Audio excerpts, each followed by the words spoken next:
Welcome back to Inside the Philippines, the channel where we sit down with the men who crossed an ocean chasing something they couldn't find at home, and we let them tell you, in their own words, exactly what it cost them. Tonight's story comes from Cork, Ireland. His name is Brendan. He's 61 years old, and for 40 of those years, he worked as a lineman for the ESB, the Irish Electricity Board, which is a fancy way of saying he spent his whole life up poles in the freezing rain fixing the power lines that keep the lights on for everybody else. Big man, quiet man. The kind of fella who's never once in his life asked another soul for help, because he was always the one doing the fixing. And then something broke that he couldn't fix. We'll let him tell you about that. What I'll say is this. Brendan is not a foolish man. He's not reckless. He's not flash. He never had 2 pennies to rub together that he didn't earn the hard way. So when a man like that gets on a plane and flies halfway around the world to meet a woman he's never touched, you have to ask yourself, what would it take? What would it take to move someone that solid, that careful, that far off his own ground? That's the story. A retired man, a title he never quite earned, and a voice on a screen 10,000 miles away calling him a good man. What happened when he finally went to meet her, I promise you, is not the story you think it is. It's messier than that. It's sadder than that. And in a strange way, it's kinder than that too. This one's going to stick with you. Here's Brendan, in his own words. Right. Where do I start? I suppose I start with the pole. 40 years up poles, me. Distribution lines, mostly. Out the country roads. Wind that had cut the face off you. Sleet going sideways at 7 in the morning. And you 30 foot up a wet pole, with your hands gone numb, and some farmer below roaring at you about his freezer defrosting. That was the job. And I loved it, if I'm honest. Not the roaring farmers. The work. You'd arrive to a fault, a line down, half a town land with no power, and you'd sort it. Bit of patience, bit of care. You test the things dead before you touch it. You do the job right. You climb down, and the lights come back on. There's a satisfaction in that a lot of men never get in their whole working lives. A problem. And then, no problem. That was me. Máire used to say I was better with wires than with people, and she wasn't wrong. God, she wasn't wrong. We were married 34 years. No children. It didn't happen for us. And after a while we stopped talking about the why of it, and just got on with being the 2 of us. Which suited me grand. She did the talking, I did the fixing. That was the arrangement, and it worked for 34 years. And then, one Tuesday morning, she was making the tea, and she said she felt a bit funny, a bit of a pain in her arm, and I said, sit down, I'll finish it. And by the time I'd the kettle poured, she was on the floor. Heart. Just like that. The ambulance couldn't even get up the boreen quick enough. And it wouldn't have mattered if they'd landed a helicopter in the yard. She was gone before I'd the cup down. And here's the thing about a man who fixes things for a living. I went straight into fixing mode. I did. I organized the whole funeral, sorted every bit of paperwork, thanked every neighbor who came to the house, kept the head down, and got it done. Steady as you like. Everyone said, God, Brendan's very strong, isn't he? Very calm. They didn't understand. There was nothing to fix. That's the whole of it. For the first time in my life, there was a problem in front of me, and no amount of patience or care or climbing was going to sort it. She was just gone, and the house was just quiet. And I'd sit in the evening in my own chair. Not hers. I never once sat in hers. And I'd wait for something and nothing would come. That went on the guts of 2 years. I started flying, God help me, to get out of the house. There's a small aerodrome not too far, grass strip, few OUL lads with rented Cessnas, and I did the lessons and got the private license in my late 50s. Cost me a small fortune I didn't really have. But when you're up there, the engine's that loud you can't hear yourself think, and that was the point. It was the only place the quiet couldn't follow me. One of the lads there took to calling me the pilot. Slagging like. Sure, I was no more a pilot than the man in the moon. A fella pottering around in a rented Cessna at the weekend. But I'll be honest with you, I liked it. It was a better word than the other word, widower. I hated that word. So that's the man we're talking about. 60-odd, on a modest ESB pension, and whatever I'd scraped together, rattling around an empty house in Cork, going up in a little plane at the weekends to drown out my own head. Now, the internet. I was never a man for it, but the evenings are long when there's no one across from you, and I found myself on this forum, a thing for widowers. I never posted, just read. Grown men all over the world, all saying the same quiet thing in different accents, that the loneliness was the part nobody warned them about. And there was one thread. Fella was talking about the Philippines, said the women there were Catholic, spoke lovely English, and, this was the line that got me, that they weren't after a young fella. They just wanted a good man. A good man. I read that, and I sat there a long while. And that night, later than I'd like to admit, I made myself a profile on one of the sites. Christian Filipina, it was called. Put up one photo, an OL one, and I nearly didn't. Told myself it was harmless, just a bit of curiosity, that I'd never in my life actually go through with anything like that. Sure I would. Of course I would.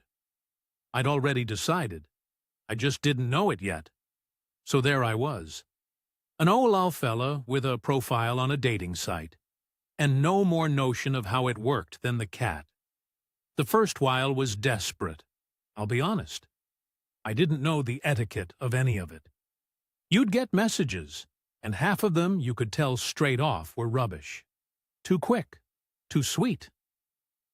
Hello, my love, from a woman who'd never laid eyes on me. I'm a lineman.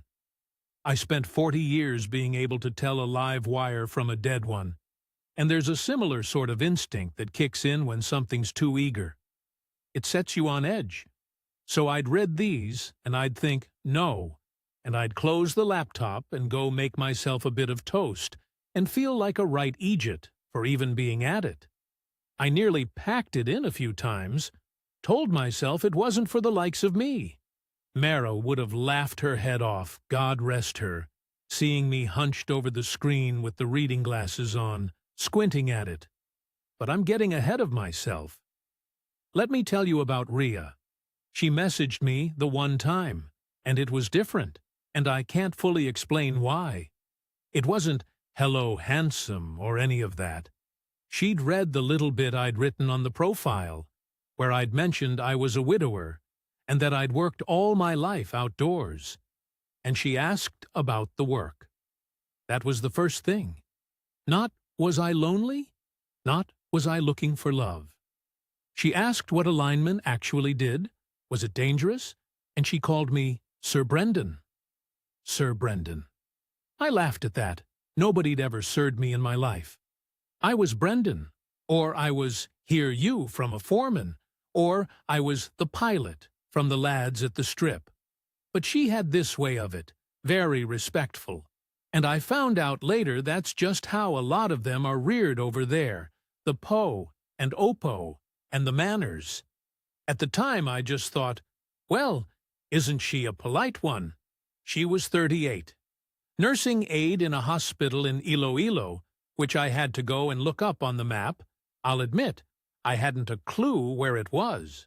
Eldest of 5. I didn't think much of that at the time. Eldest of 5. Sure, I was one of 6 myself. Growing up outside Mallow, it didn't strike me as meaning anything. I know different now. And here's the thing that got under my guard. And I want to be straight with you about it, because it's the whole of how it happened. She didn't ask me for anything. Not a bean. I kept waiting for it. I did. I'm not a green young fella. I'd read the odd thing. I knew there were women out there who'd have the shirt off your back. So I was watching for it. The way you'd watch a dodgy joint on a line for the first sign of heat. Every call, I'm half braced for it. "Ah, Brendan, my phone is broken. Could you send a bit of load?" That's the phrase, load. It's what they call the credit for the phone. I knew to watch for it, and it never came. Week after week. Month after month. We got into a rhythm of it. She worked shifts, and there's an 8-hour gap in the time between Iloilo and Cork. So we'd have to plan it. She'd be finishing a night shift as I was having my breakfast, and we'd talk on the messenger video. I got a knack for it eventually. Propped the phone against the sugar bowl. She 500 be sitting there in her scrubs, tired out. And she'd tell me about her day. Old patients she was fond of. A doctor that was a bollocks to the staff. Ordinary stuff. And I'd tell her about the aerodrome, about the little Cessna, and her eyes would go wide. "Sir Brendan, you can fly a plane?"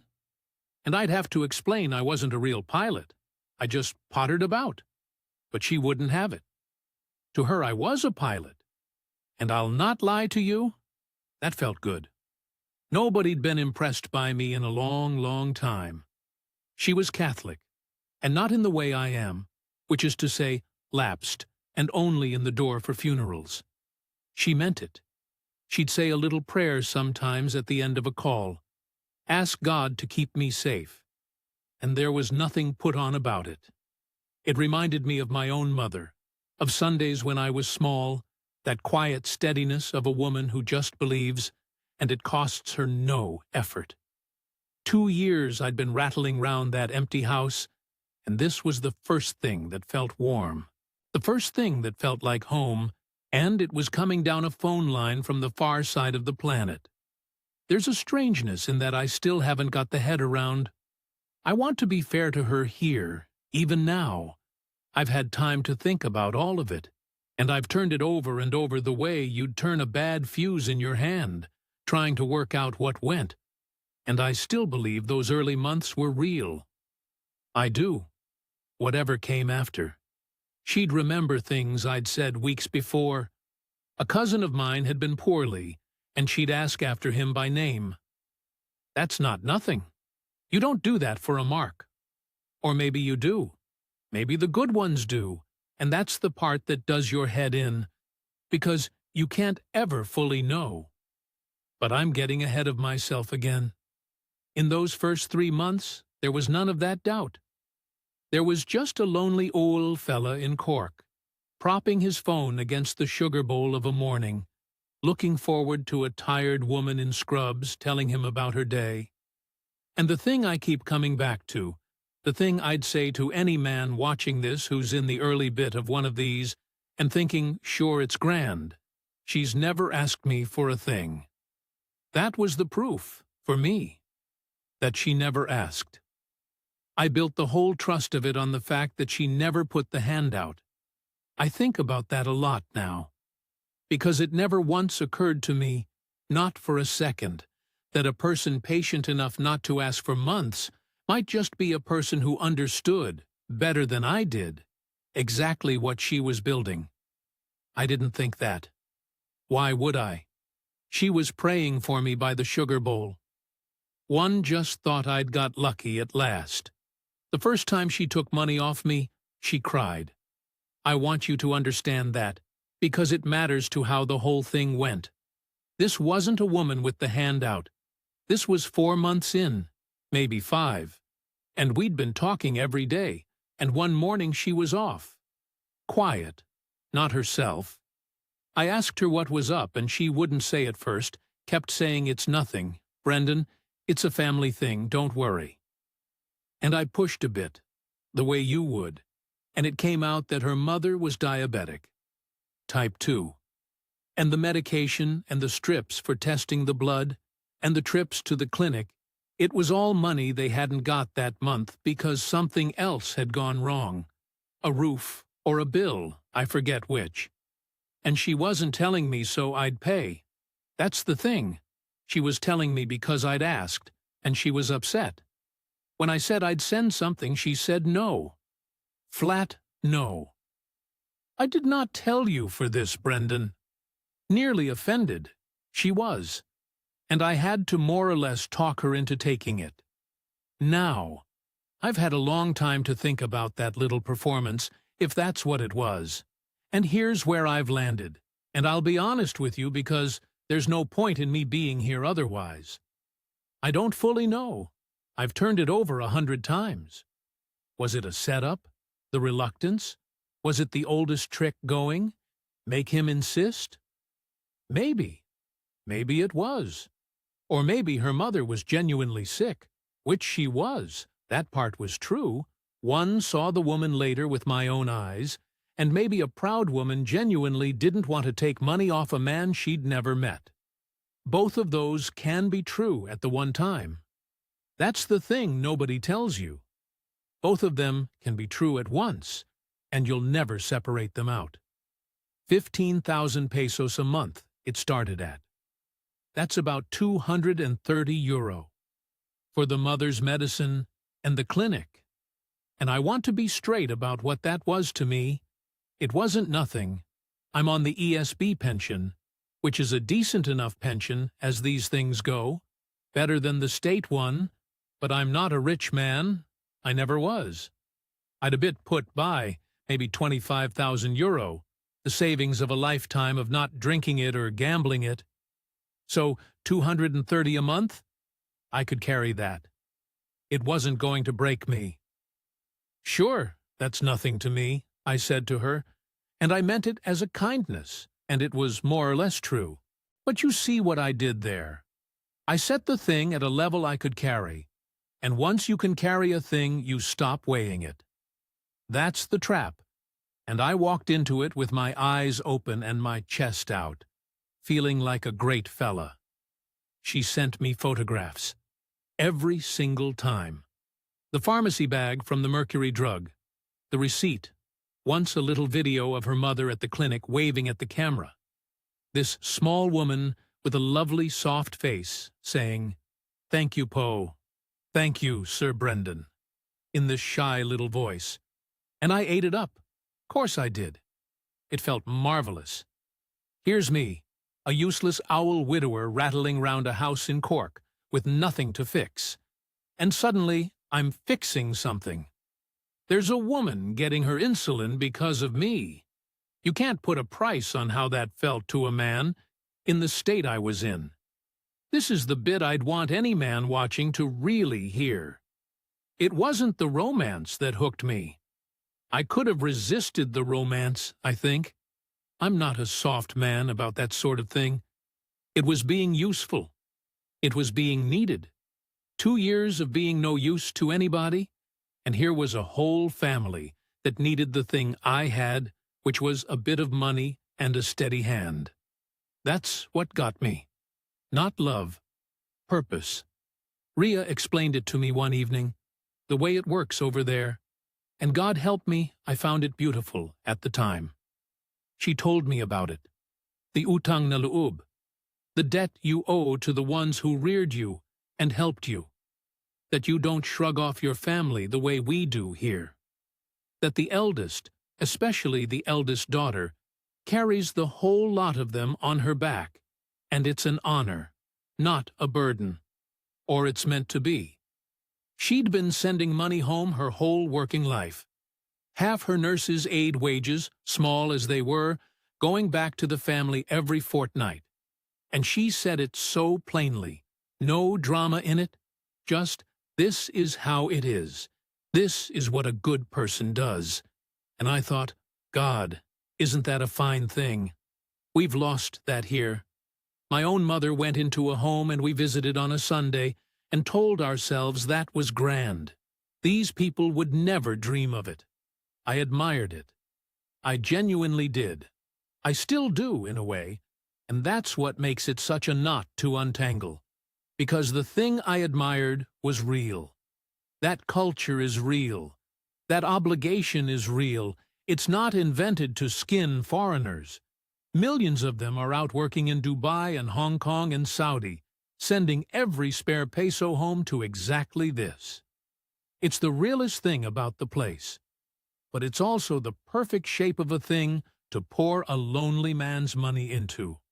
Both, you see. Always both. A real river, and a man standing in it with his pockets open. I never once, in those early months, thought of it as money going out. I'd have been insulted if you'd put it that way to me. It was helping. It was being part of something. She'd say a prayer at the end of the call, thank God for sending her a good man. And I'd sit there in my kitchen in Cork, with the rain going sideways outside the window, feeling for the first time in 2 years like I was something other than a fella waiting to die in a chair that wasn't even the right chair. €230 a month for that. I'd have paid it twice over, and thanked her. Once you're paying for one thing, you're paying for everything. Nobody tells you that, either. There's no announcement. It just widens, the way water finds the low ground. After the mother, it was the brother. Youngest of the 5, a lad called Jomar, 17 or so, and he was bright, apparently, good at his books, and there was a place for him at a college in Iloilo City, if only the tuition could be found. Rhea told me about it the same way she'd told me about the mother, which is to say she didn't ask. She just mentioned it, half sighing, the burden of being the eldest, and then changed the subject to something else. And I sat with it a day or two, and then I brought it up myself. That's the pattern I want you to see. She never once had to ask me straight out. She'd lay the thing on the table between us, and I'd be the one to pick it up. Every single time. I thought that made me a generous man. I know now it made me an easy one. 60,000 pesos. The tuition and a laptop for his studies came to. About €920. In one go, that one, not spread out. And I remember thinking, well, education. Sure, you can't argue with education. That was the exact phrase in my head. Can't argue with education. My own father had me up poles at 16, and I'd have loved a bit of college. And here I was, able to give a young lad the thing I never had. It felt like the best money I ever spent. The laptop, I'll say, they sent me a photo of, this Acer thing in the box, Jomar grinning beside it giving the thumbs up. And, you know, I've wondered since, did that laptop exist? Was that even Jomar? And then I hate myself for wondering. Because it's a poison that gets in, and you can't get it out again, the wondering. But that came later. At the time it was a lovely photo, and I stuck it on the fridge with a magnet like a proud uncle. That's what I'd become, do you see? An uncle. A part of it. That was the thing I was buying, though I'd never have said so. Not a woman. A family. By this stage we're 8, 9 months in, and I'm sending the 15,000 a month for the mother like clockwork. And then it's Christmas coming, and there's the balikbayan box. Now, if you don't know, that's a big cardboard box you fill with stuff and ship over, and it's expected. It's a whole thing. Everyone abroad does it. Rhea was mortified even mentioning it, said, "Don't bother, Brendan. It's too much trouble." So of course I bothered, filled the thing, corned beef, chocolate, Spam of all things. They go mad for the Spam, bars of soap, a bottle of perfume for her, football boots for a nephew. Cost me a fortune to ship, more than the contents nearly. And when it arrived, there was a video of the whole family opening it, the little ones squealing, and I watched it about 6 times. In my kitchen. On my own. grinning like a fool at a phone. And here's the bit I have to be honest about, because if I paint them all as vultures, I'm telling you a lie, and there's enough lies in this story already. That joy was real. Those children were really delighted with the football boots. That's not something you can fake a child's face. The mother was really getting her insulin. Somewhere underneath all of it, there was a real family that was really being helped by a real man. And every bit of that was true at the same time as the other thing was true. I keep having to say that, because the whole trap of it is that it's not all a lie. If it were all a lie, you'd smell it. It's the truth mixed through the lie that gets you. There were things, though. I'll not pretend there weren't things. There was a cousin. Boy. They called him, that was his name, or his nickname. Half the men over there seemed to be called Boy. And Boy started turning up in the arrangements. He was the one who handled things. If money was going for the tuition, it went through Boy's G-cash because Rhea was on shift. If there was a question about the college, Boy knew a fella.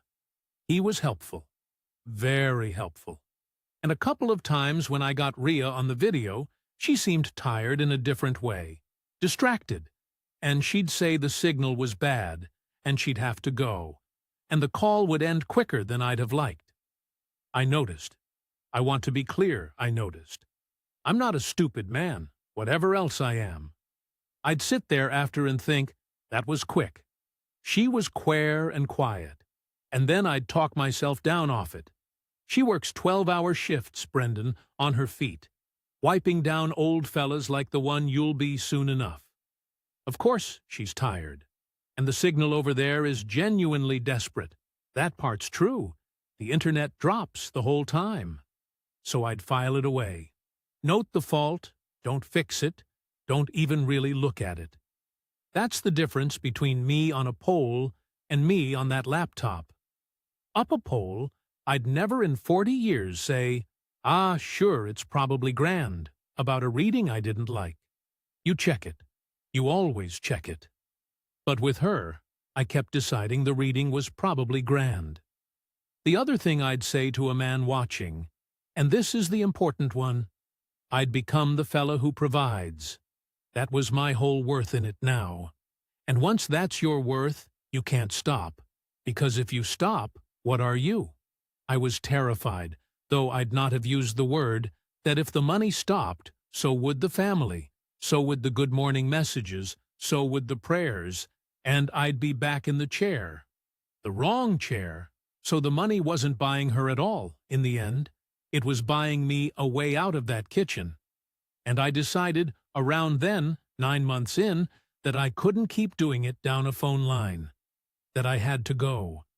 I had to see them, meet them, put my arms around this family that was mine now. I booked the flights that night. Cork to Dublin, Dublin to Doha, Doha to Manila, Manila down to Iloilo. Sat there with the reading glasses on, booking it, and I hadn't felt that in years. That lift. The pilot, finally flying somewhere that mattered. I should have checked the reading. I'd every instrument telling me something. I flew anyway. The heat hits you first. They don't tell you that. You come out of the airport at Iloilo, and it's like walking into a wall of wet towels, 11:30 at night, and still that warm, and the smell of it, diesel and something sweet and something rotten all at once. And I stood there, a big lump of an Irishman in the wrong clothes, sweating through my good shirt. And then there she was. I want to be careful here, because this is the part where people expect me to say she wasn't real, or she was older than the photos, or it was all a con from the top. And it wasn't. That's the thing I need you to hear. She was real. She was there at the arrivals with a little cardboard sign that said Brendan on it, which she didn't need. Sure, I'd have known her anywhere, and she was exactly the woman I'd been talking to for 10 months.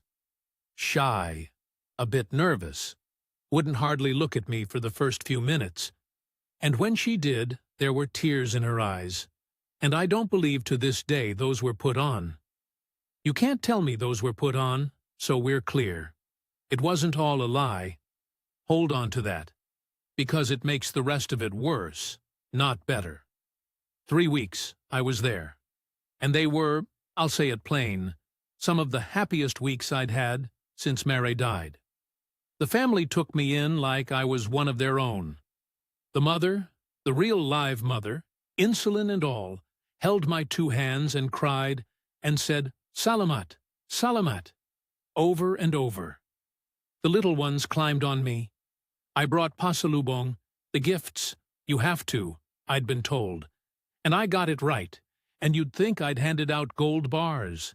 We had a whole roast pig one evening, a lechon, the skin cracking, everyone pulling at it with their hands, San Miguel going round, some cousin murdering a Whitney Houston song on the karaoke, till 2 in the morning.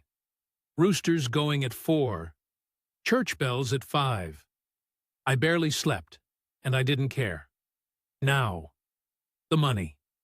3 weeks, and I went through the guts of 180,000 pesos. That's about 2,700 euro. And I want to break that down for you because it's the how of it that matters, not just the number. You're the kano, you see? The foreigner. And when the kano is there, the kano pays. It's not even discussed. You go out, a big group of you, 15 people to some place, and the bill comes, and it comes to you. Every time. And each one on its own is nothing. A few thousand pesos for a feed for the whole crowd. Sure, that's grand.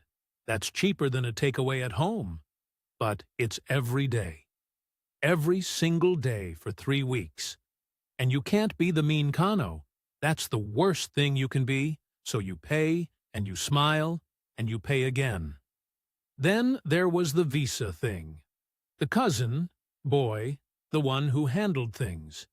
He sat me down very serious one evening and explained that if I was to come back long-term, or God willing marry Ria, there was paperwork to be got started, and there was a fella he knew in the right office, and there'd be a processing fee. 40,000 pesos, that one. About 600 euro. Handed over in cash to boy, who'd handle it. And I'll tell you now, sitting here, I have not the first shred of evidence that fee ever processed a single thing. I never saw a document. I never saw an office. I saw boy's hand, and then the money was gone. At the time I thought, that's just how it works over there. Everything's a bit informal. You pay a fella who knows a fella. And that's true, it is a bit like that. But it's also exactly how you'd fleece a trusting man. And I've never been able to tell you which it was. Both. Probably both. I'm a broken record on that, I know. But it's the truest thing I learned over there. I noticed things, on the ground. Course I did. You can rationalize a lot down a phone line at 10,000 miles. It's harder when you're standing in it. There was the way Ria would step outside to take certain calls. Just a few, but she'd go out to the little concrete yard by the Sari store next door and stand with her back to the house. And I'd see her through the window, and the conversation looked different to how she was with me. Brisker. Once I asked her who it was, and she said, "The hospital, my schedule." And maybe it was. They do mess the nurses around something shocking over there. But she'd never had to step outside for the hospital before. And there was a moment, and I think about it more than any other. We were at a little carinderia, one of the roadside places, plastic stools, having pancit, and a neighbor woman came up and started chatting to Ria in Hiligaynon, the local language, all friendly. And then she said something and nodded over at me and laughed, and the whole table went quiet. Just for a second. That specific quiet, where everyone's understood something and decided not to translate it. Ria laughed it off, waved her hand, said, "She is joking, Brendan. She says you are handsome." and the table started up again. But it wasn't that. I'm not a fool. I know the sound of a table covering something. I just didn't know what. And I told myself, "You're the outsider. You don't speak the language. Of course there's things you're not in on. That's not sinister. That's just being the stranger." Which is true. It is true. And also, I should have asked more. Should have made her tell me straight what the woman said. Didn't. Let it go. Ordered another San Miguel. Then, near the end, came the house. It was over dinner, the whole family. And it came out gentle and dreamy the way these things do. A home. A proper home. Concrete. Not the Bahay Kubo they were in. And it'd be on the family's bit of land out in the barangay. And wouldn't it be a place for Ria and me to be together? And for the mother in her old age? And God's plan? And all of it? 400,000 pesos to start the build. About 6,100 euro. Now here's where I want any man watching to lean in. A foreigner cannot own land in the Philippines. Full stop. You can't. So this house I was to pay for would be on land I couldn't own, and it'd be built and titled in her brother's name, because that was the sensible way, they said. That's how everyone does it. And do you know what I did? I flew home, and within a fortnight, I wired the first 400,000. I told myself it was for our future. I'd a photo of a patch of ground on my phone, and I'd look at it on the plane. The pilot, looking down at the clouds, 6,000 euro lighter, and calling it a foundation. I couldn't have told you what was wrong, but something was wrong. I flew home uneasy, and I didn't know why, and I wired the money anyway, because by then stopping was the one thing I couldn't do. It was the aunt that told me. Of all people. Weeks I'd been home, and the house, the great concrete dream I'd put the first 6,000 euro into, it wasn't right. I knew it wasn't right the way you know a joint's overheating before you can see it. The photos they'd send of the progress. Same photos, more or less. A slab, some blocks, a bag of cement. Week after week, and it never seemed to move on much. But there was always a reason. The rain, a delay with the delivery, a fella who didn't show. And every reason on its own was grand, was plausible. That's how it works over there. Things are genuinely slow and genuinely chaotic. But I'm a lineman. I've stood at the bottom of enough poles to know when a crew's actually working, and when they're just moving the same ladder around so it looks busy. And Ria was harder to get. That was the other thing. The daily calls had gone to every second day, then a few times a week. Always a reason. The signal, the shifts, the mother, poorly again. And boy, the cousin. More and more it was boy I was dealing with about the house. Boy's G-cash the money went to. Boy, who handled things. So I did what I do. I stopped believing the reasons, and I went looking for the fault. And while I'm at it, before I could even get properly into it, the message came. It was on the messenger, from an account I didn't know. A woman's name I half recognized from the 3 weeks, one of the aunties. There's dozens of them. And it was after Mass, she said that. She'd been to Mass and she couldn't carry it anymore. That was more or less how she put it. She said, "Brendan, you are a good man, and you should know." And then she told me. There was another one, an Australian fella, older than me even. Been on the go longer than I had, near 2 years to my not quite one. And he was funding the same house. The very same house, the same slab, the same blocks. And he thought it was his and Ria's future home, the way I thought it was mine and Ria's future home. 2 of us. Maybe more, the aunt didn't know, but 2 for certain. Both of us looking at photos of the same bag of cement on our phones on opposite sides of the world, both of us calling it a foundation. I read it about 4 times, and I'll tell you the strange thing. I didn't roar. I didn't put my fist through the wall. a younger man might have. What I felt was that cold, dropping away feeling you get exactly once in this job if you're unlucky. When you've grabbed a line you were certain was dead and it isn't. And for a half a second before the pain, your whole body just knows. That. A sort of sick, quiet knowing. Because the thing is, once she said it, it all lined up. That's the horror of it. All the little faults I'd noted and not fixed. Rhea stepping out to the yard for calls with her back to the house. The neighbor woman at the carinderia and the table going quiet. And Rhea saying she's joking. You're handsome. The way Boy handled everything kept me at one remove. The photos that never moved on. The calls thinning out once the big money for the house was in. None of it was proof on its own. I'd talked myself out of every single one. But you line them all up together, and they're not a scatter of odd little things anymore. They're a pattern, clean as a fault map, pointing straight at the one source. I checked what I could. I went back through the dates. Times she'd said she was on shift and couldn't call. And I'd think, hang on, and cross it against something else she'd told me, and it wouldn't hold. Little things. But they wouldn't hold.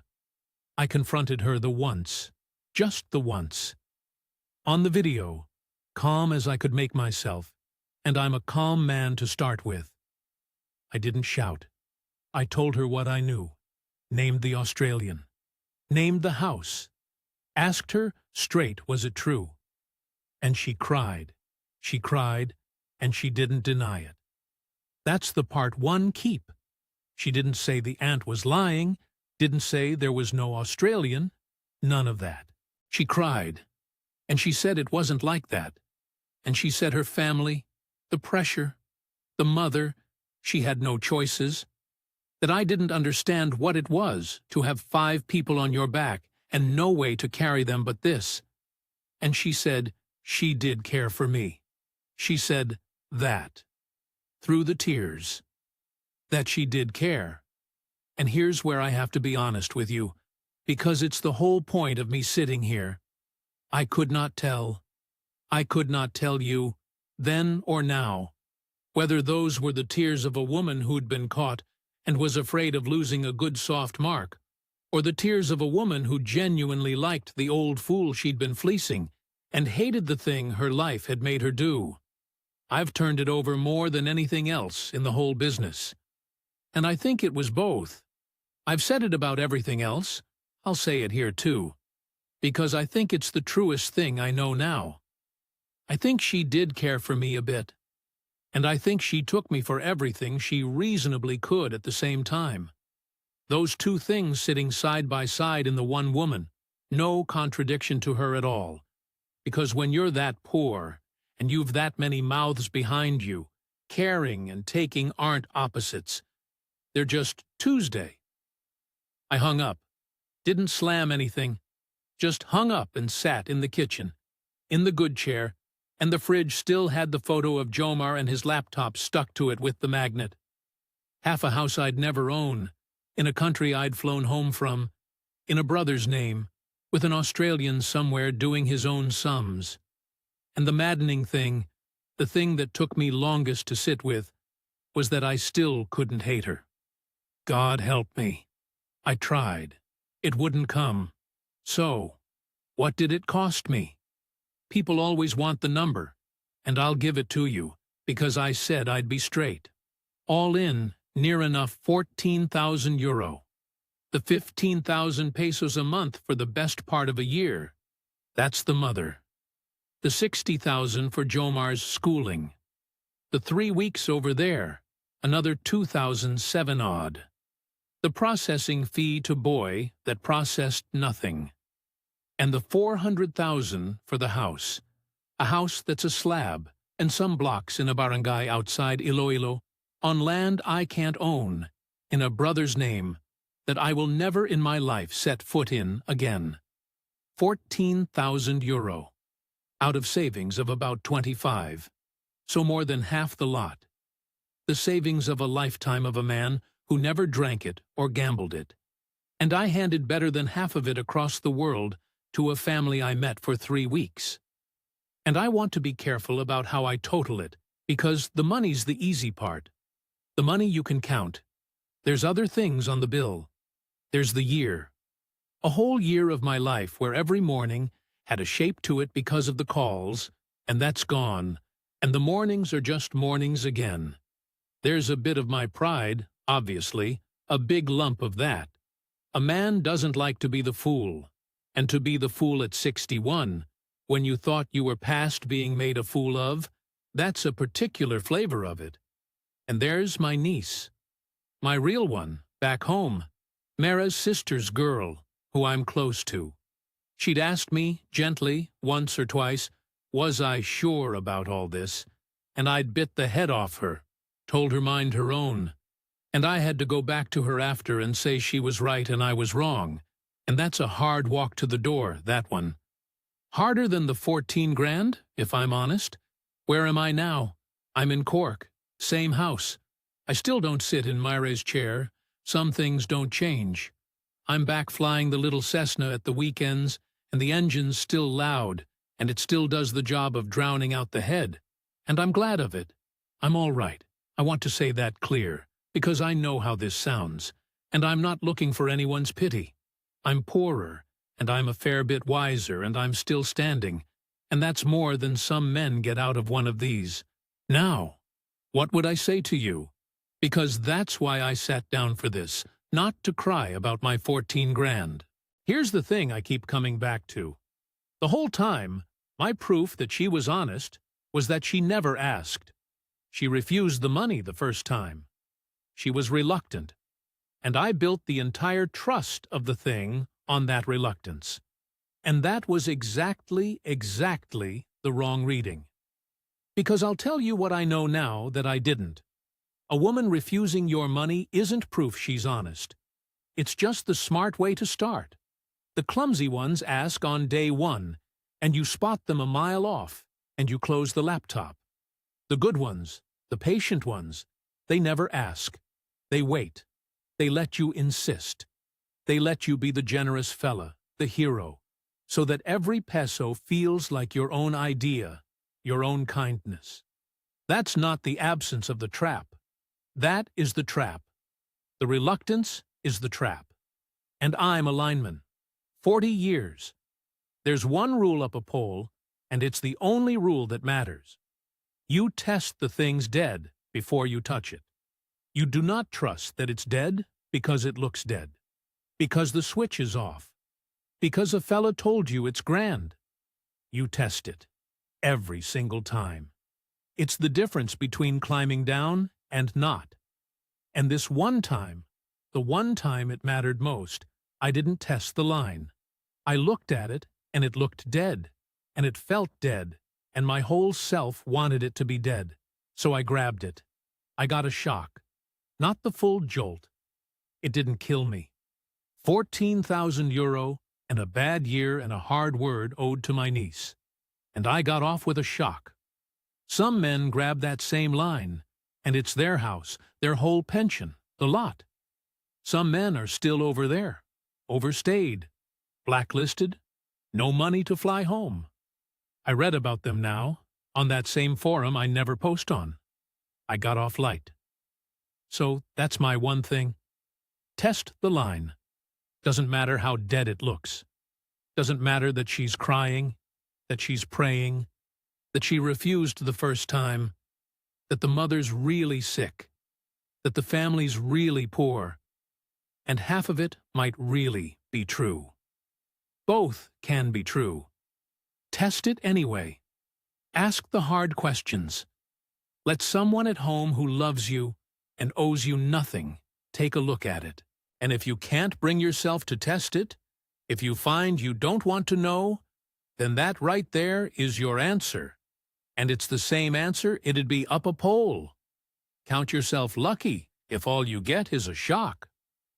Brendan flew home to Cork with about 11,000 euro left to his name, a half-built house he'll never own, and a story he was good enough to share with us here on Inside the Philippines. And I want to be careful with how we leave it, because Brendan was careful, and he's earned that. This isn't a story about a wicked woman and a foolish man, though it'd be easier if it were. Rhea was real. The sick mother was real. The poverty was real, and the family behind her, 5 people deep, was real. In that country, a family leaning its whole weight on the one who can carry it isn't a scam. It's the culture. It's the thing that's kept millions alive. And a foreign fellow with a pension looks, to a family like that, like exactly what an overseas worker looks like. Another way to carry the load. Sometimes there's real affection in it. There was here, I'd wager. And sometimes, at the very same time, there's a second boyfriend in Australia funding the very same slab of concrete. Both true. Always, in these stories, both true. So here's what I'll leave you with. And it's Brendan's, not mine. Test the line. If you're in one of these right now, and something in you doesn't want to look too closely, that reluctance to check is the check. Bring in someone at home who loves you and gains nothing. Ask the questions you're afraid to ask. Never own the land you can't own. And know that "she never asked me for anything" is not the safe sign you think it is. It might be the surest sign of all. Thanks for watching. If Brendan's story meant something to you, or you've seen this one play out yourself, leave it below, because someone further back down the same road reads those comments, and it might be the thing that saves them.